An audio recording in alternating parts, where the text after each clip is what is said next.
ইরানের যুদ্ধবিরতির পরই হঠাৎ করে কেন যুক্তরাষ্ট্রের মিত্র দেশকে লক্ষ্য করে গর্জে উঠল উত্তর কোরিয়ার ব্যালিস্টিক মিসাইলের বহর? কোরীয় উপদ্বীপেও কি সামরিক সংঘাতের ঘণ্টা বাজতে চলেছে?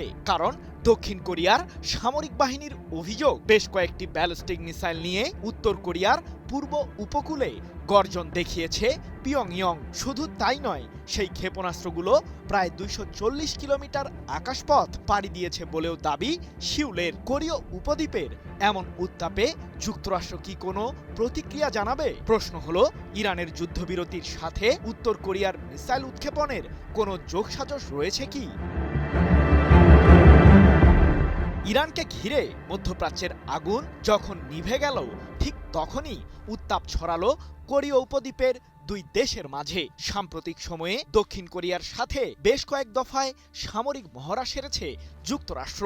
এমনকি কোরীয় উপদ্বীপে যুদ্ধ পরিস্থিতি তৈরির পেছনে ওয়াশিংটনের সংশ্লিষ্টতার অভিযোগও তুলেছে পিয়ংইয়ং, যার কারণে মার্কিন প্রশাসনের চক্রান্তকে বৃদ্ধাঙ্গুলি দেখিয়ে ব্যালিস্টিক মিসাইল নিয়েই বারবার গর্জে উঠছে বিশ্বের অন্যতম পারমাণবিক শক্তিধর দেশ উত্তর কোরিয়া।